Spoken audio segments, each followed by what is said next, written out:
আজকে আমরা একটি অঙ্কের ক্লাস দেখব। এই অঙ্কের ক্লাসটা খুবই গুরুত্বপূর্ণ যারা আগামী ওয়েস্ট বেঙ্গল পুলিশ পরীক্ষা দেবেন। এই ক্লাসটি কিন্তু কর্মক্ষেত্র থেকে নেওয়া হয়েছে। এই সপ্তাহের কর্মক্ষেত্রে কিন্তু এই অঙ্কের প্র্যাকটিস সেটটা দিয়েছে। তো পশ্চিমবঙ্গ পুলিশ পরীক্ষার জন্য কিন্তু আজকের আমরা এই প্র্যাকটিস সেটটা করছি। তো ৭৬ দাগের প্রথম প্রশ্ন দেখব। একটি আয়তাকার বাগানের এক পাশের দৈর্ঘ্য ৩ মিটার এবং কর্ণ ৫ মিটার হলে বাগানের ক্ষেত্রফল কত? তো আমি এখানে একটা আয়তক্ষেত্র এঁকে নেব। এই একটা আয়তক্ষেত্র আঁকলাম। আয়তক্ষেত্রের কর্ণ একটা বলেছে কি, কর্ণ বলেছে কিন্তু ৫ মিটার, এখানে এই ৫ দিচ্ছি। আর বলেছে এক পাশের দৈর্ঘ্য ৩ মিটার। ঠিক আছে, তাহলে আমি এই পাশের দৈর্ঘ্য হচ্ছে ৩ মিটার, এটা কিন্তু আমরা ধরলাম না। তো এখানে যদি আমি এ দিই, বি দিই, এখানে সি দিই, এখানে ডি দিই, অর্থাৎ এ বি সি ডি একটি আয়তক্ষেত্র ধরলে এখানে আমরা বলতে পারি বিডি একটি কর্ণ। তো বিডি কর্ণ আর এডি হচ্ছে প্রস্থ আর দৈর্ঘ্য হচ্ছে এবি। তো আমরা এখানে দৈর্ঘ্যর মানটা বার করব।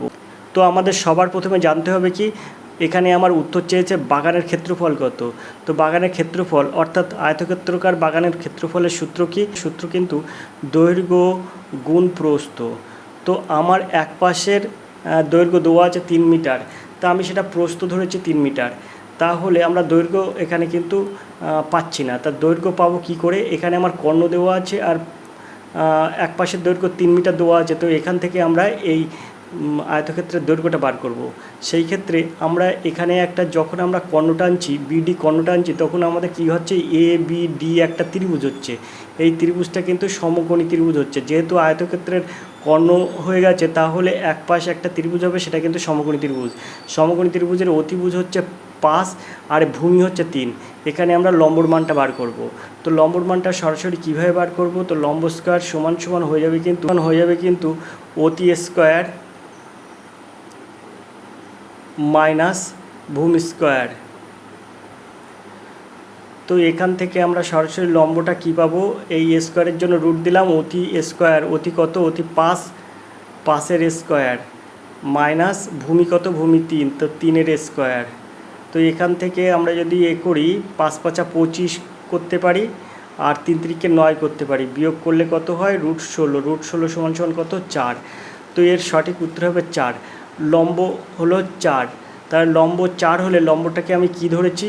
এবি লম্ব ধরেছি। লম্বটাকে কিন্তু আয়তক্ষেত্রের দৈর্ঘ্য ধরেছি। তার দৈর্ঘ্য হলো কত? ৪। আর প্রস্থ কত দেওয়া আছে? ৩ মিটার। এই যে এক সাইডের দৈর্ঘ্য ৩ মিটার, তাই ৩ দিয়ে দিলাম। তাহলে এখানে আমরা আসলো কি, 4 × 3 সমান সমান কত হবে? 12 বর্গমিটার। আশা করি আপনারা বুঝতে পেরেছেন। তো এর সঠিক উত্তর হবে কিন্তু 12 বর্গমিটার আয়তক্ষেত্রের ক্ষেত্রফল।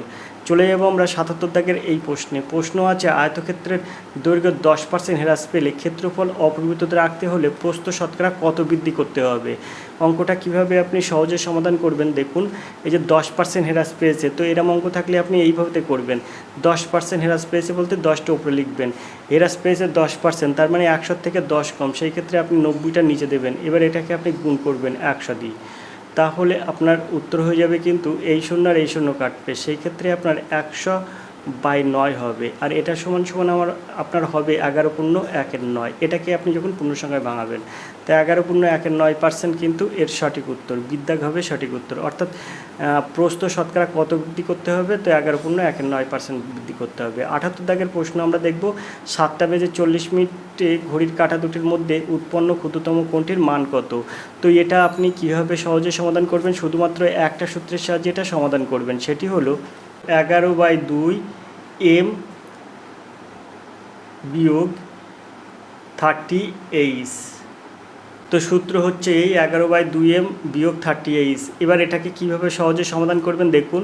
এই যে 7টা বেজে, তার মানে এইচটা আপনি 7 ধরবেন, এইচ আওয়ার, আর মিনিট হচ্ছে এম ফর মিনিট, তো 40টা আপনার এম ধরবেন। তো এখানে আমরা তাহলে কি করব? 11/2 × 40 বিয়োগ 30h। তো 30 কত? তো এখানে আমরা এই যে এবার এই সূত্রের 30টা আমি সূত্রের 30 ধরলাম, ইন্টু এইচ কত? এইচ হচ্ছে 7, তো আমি এখানে 7 দিলাম।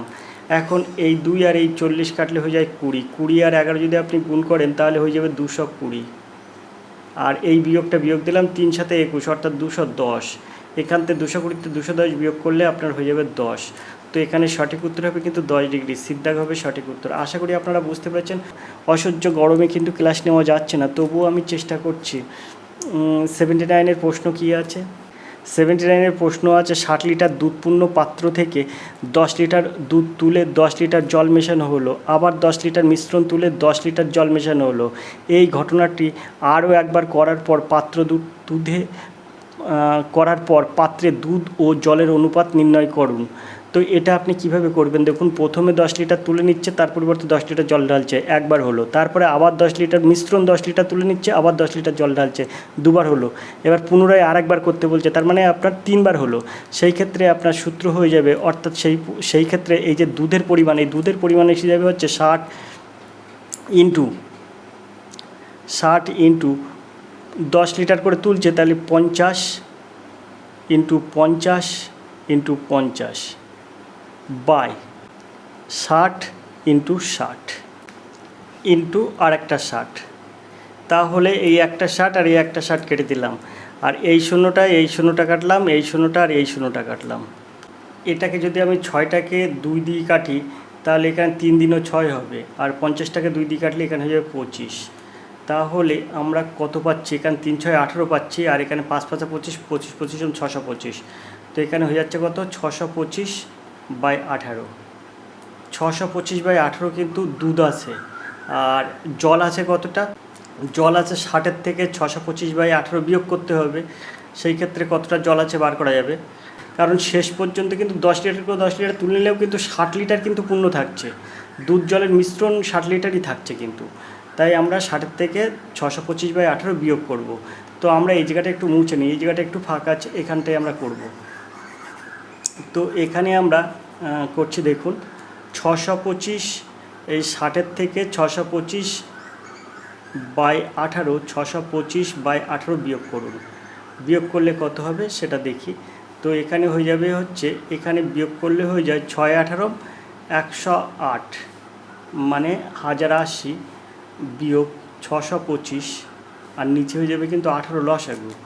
তো এখানে 625 থেকে এখানে আমরা বিয়োগ করবো, 5 আর কত হলে 10, 5 আর 5 হলে 10, হাতে 1, 2 আর 1 3, 3 আর কত হলে 8, 3 আর 5 হলে 8, 55।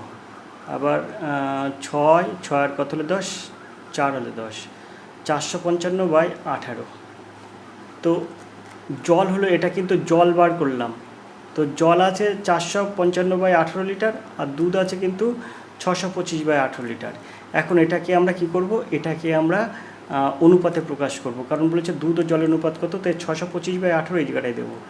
625/18 দিলাম, আর এই জায়গাটা একটা ইস্টু দিলাম, এই সমানটা বাদ দিয়ে ইস্টু দিলাম এখানে।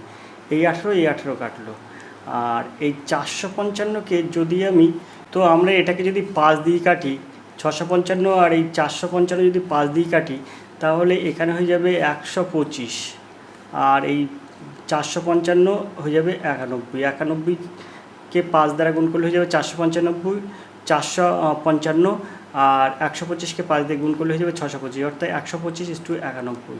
এর দাগ হবে সঠিক উত্তর। সুন্দর করে এইসব অঙ্ক সমাধান করা যায়। এবার আমরা 80 দাগের অঙ্ক দেখব। এত টাকায় একটি ঘোড়া সমেত গাড়ি কিনে ঘোড়াটিকে 20% লাভে এবং গাড়িটিকে 10% লাভে বিক্রি করে মোটের উপর 12% লাভ করলেন। ঘোড়াটির ক্রয় মূল্য কত? তো এই অঙ্কটা আমরা সমাধান করব, অপশান থেকে সমাধান করব। অঙ্ক আপনি এখানে যেরকমভাবে আছে একটু জটিল হয়ে যাবে অঙ্ক যদি করতে যায়, তাই আমরা অপশান থেকে দেখুন খুব সহজেই সমাধান করে নিতে পারবো। এটা কিভাবে সহজে সমাধান করব দেখুন। এই বলেছে মোটের উপর তার 20%, মোটের উপর তার 12% লাভ হবে। এখানে বলেছে না, এখানে বলেছে মোটের উপর 12% লাভ হবে, তার মানে 40,000 টাকার 12% লাভ মানে কি? 40,000 গুণ 12/100, তার মানে এই দুটো শূন্য কাটলে কত হয়? 4 12 48, 48% দুটো শূন্য, অর্থাৎ 4,800 টাকা কিন্তু লাভ হবে। এখন ঘোড়াটিকে 20% লাভে বিক্রি করেছে, আর গাড়িটিকে 10% লাভে বিক্রি করেছে। তো আমি মনে করছি ঘোড়ার ক্রয় মূল্য হচ্ছে 8,000 টাকা, ইন্টু এই যে 20% লাভে বিক্রি করেছে মানে 20/100। তো এই দুটো শূন্য আর এই দুটো শূন্য কাটলে কত হয়? 8 দিনও 16, 16-র পিছনে 1 2 দুটো শূন্য। এই 1600 টাকা কিন্তু ঘোড়াটা বিক্রি করে লাভ হয়েছে। এখন 1600 টাকা ঘোড়া বিক্রি করে লাভ হয়েছে, যদি 8000 টাকার ঘোড়ার মূল্য হয় 40,000 টাকাতে 8000 টাকা চলে গেল, তাহলে থাকে 32,000 টাকা। এই 32,000 টাকাটা কিন্তু ঘোড়ার গাড়ির ক্রয় মূল্য। তো 32,000 ইন্টু 10% লাভে বিক্রি করেছে, মানে 10/100। তো এই শূন্য এই শূন্য এই শূন্য এই শূন্য, তো 32 10কে কী হবে, 320কে 10 দিয়ে গুণ করলে হবে 3 2 দুটো শূন্য, অর্থাৎ 3200। তো দেখুন 3200 আর 1600, দেখুন 4800 হচ্ছে।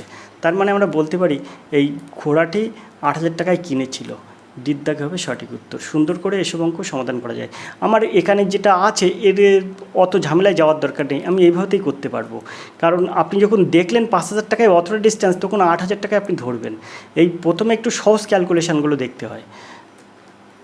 81 দাগের অঙ্ক আছে, একটি দ্রব্যের মূল্য বছরে 5% হ্রাস পায়। দ্রব্যটির বর্তমান মূল্য 9,025 টাকা হলে 2 বছর আগে মূল্য কত ছিল? কিছুই না, এই 9,025কে আমরা গুণ করব। কত দিয়ে গুণ করব? 5% হ্রাস পেয়েছে, তার 5% হ্রাস পেয়েছে মানে 95/100 হয়। 5% হ্রাস করার কথা হচ্ছে 95/100, এটাকে আমরা উল্টে গুণ করব। যেহেতু আমরা 2 বছর আগে মানে দ্রব্যটির ক্রয় মূল্য কত ছিল, তাই উল্টে গুণ করব। 100/95 ইন্টু 100/95। যেহেতু 2 বছর, তাই এখানে দুবার দিয়ে গুণ করে দিলাম। তো এখানে 95 আর এটা কাটলে হয়ে যায় 95, আর এই 95 আর এই 95 কাটলে এখানে হয়ে যায় 1। 1কে এখানে 100 গুণ করলে কত হয়? 1-এর পিছনে 4টি শূন্য, অর্থাৎ 10,000 টাকা। এই 2 বছর আগে জিনিসটার মূল্য ছিল কিন্তু 10,000 টাকা। তো 10,000 টাকা করে এই যে 1 2 3 4, 1-এর পিঠে 4টি শূন্য, বিদ্যাগ হবে সঠিক উত্তর। আশা করি আপনারা বুঝতে পেরেছেন। 82 দাগের প্রশ্ন দেখব, কোনো আসলের 20% হারে 2 বছরের চক্রবৃদ্ধি সুদ 220 টাকা হলে সরল সুদ কত? তো দেখুন এই জায়গাটায় আপনার একটা বুদ্ধি আপনি একটু প্রয়োগ করুন। এখানে বলছে 20% হারে 2 বছরের চক্রবৃদ্ধি সুদ বলেছে 220 টাকা, তাহলে সরল সুদ নিশ্চয়ই 220 টাকার কম হবে, 220 টাকার বেশি কখনো হবে না। চক্রবৃদ্ধি সুদ একই আসলে 2 বছরের চক্রবৃদ্ধি সুদ একই হারে, সেটা যদি 220 টাকা হয়, তাই একই হারে 2 বছরে সেই একই আসলে সরল সুদ কিন্তু কম হবে। সেই ক্ষেত্রে 220 টাকার নিচে হবে। তো 220 টাকার নিচে দেখুন একটাই আছে, সেটা হচ্ছে 200 টাকা। 20 টাকা হবে না, কারণ এত কম হয় না। এখানে দেখুন 200 টাকা আছে, তার সিদ্ধাগ হবে এর সঠিক উত্তর। 300 আর 500 কিন্তু হবে না, কারণ সরল সুদ কখনোই বেশি হয় না। সরল সুদ কী হয়? চক্রবৃদ্ধি সুদের থেকে কম হয়। তাই এখানে এর সঠিক উত্তর হবে কিন্তু সিদ্ধাগ 200 টাকা। এখন এটা আমরা কি করে পেতে পারি? তো তার জন্য আমরা কি করব? আসলটা আগে বার করব। এখানে যে আসলটা আছে সেই আসলটা আমরা আগে বার করব। তো 20% হারে 2 বছরে যদি সরল সুদ 200 টাকা হয়, তাহলে আসল এখান থেকে আমরা খুব সহজে বার করতে পারবো। 200 গুণ এখানে 2 বছরে যেহেতু 20% হারে 2 বছরে, তার 20 দিনও 40, তো এখানে হয়ে যায় 40%। 40% সমান 40/100। এটাকে আমরা উল্টে গুণ করব, অর্থাৎ 100টা উপরে দেবো আর 40টা নিচে দেবো। দিলে আমরা কি পাচ্ছি? এই শূন্যটা আর এই শূন্যটা কাটছি, আর এই 4 আর এই 20 কাটলে হয়ে যায় 4 5 20, সেই ক্ষেত্রে হয়ে যাবে 5 100 500 টাকা। তো 500 টাকার এটা যদি 500 টাকা, তাহলে কি হলো? এটা আসল হয়ে গেল, আসল। তো 500 টাকা আসল হলে দেখুন 20% হারে 2 বছরের চক্রবৃদ্ধি সুদ হবে কিন্তু এই 220 টাকা। দেখুন হচ্ছে কি না। তো আমরা এই জায়গাটা একটু মুছে নিই, মুছে এখানটায় করছি। দেখুন আসল কত? আসল 500 টাকা ইন্টু 20% হারে 2 বছরের, তার মানে P ইন্টু 1 + R/100। তো 1 + R/100 মানে 20% মানে 120, 120/100 ইন্টু 120/100। তো এই শূন্য এই শূন্য আর এই শূন্য আর এই শূন্য, আর এই 5 আর এই 100 কাটলে হয়ে যায় 5 20 100, আর এই 20 আর 120 কাটলে হয়ে যায় 6, আর 6কে 120 দিয়ে যদি গুণ করি তাহলে হয়ে যায় 720। 720 যেহেতু এখানে বলেছে, তাহলে আসল পাচ্ছি কত? আসল 500 টাকা, তাই 720 হচ্ছে চক্রবৃদ্ধি সুদ। আসলটা বাদ দিলে থাকছে দেখুন 220। তো এখানে দেখুন এই চক্রবৃদ্ধি সুদ 220 হচ্ছে, আর এখানেও কিন্তু চক্রবৃদ্ধি সুদ 220 হচ্ছে, অর্থাৎ এখানে এর সঠিক উত্তর হিসেবে কিন্তু সিদ্ধাক। 82 দাগের সঠিক উত্তর সিদ্ধাক। আশা করি আপনারা বুঝতে পেরেছেন। তো 82 দাগ পর্যন্ত এই পেজে অঙ্ক আছে। তো অঙ্কের ক্লাসটা আজকে আমরা এই পর্যন্ত করলাম। তো বাকি অঙ্কগুলো, এর পরের অঙ্কগুলো কিন্তু আগামী সপ্তাহে দেবে। তো সেই সময় যখন অঙ্কগুলো দেবে তখন আবার আমি অঙ্কগুলো করাবো। তো দেখতে থাকুন আর এডুকেশন স্কুল। আজকের ক্লাস এই পর্যন্ত, দেখা হবে পরের ক্লাসে। ততক্ষণ আপনি ভালো থাকুন, সুস্থ থাকুন। ধন্যবাদ, আপনার দিন শুভ হোক।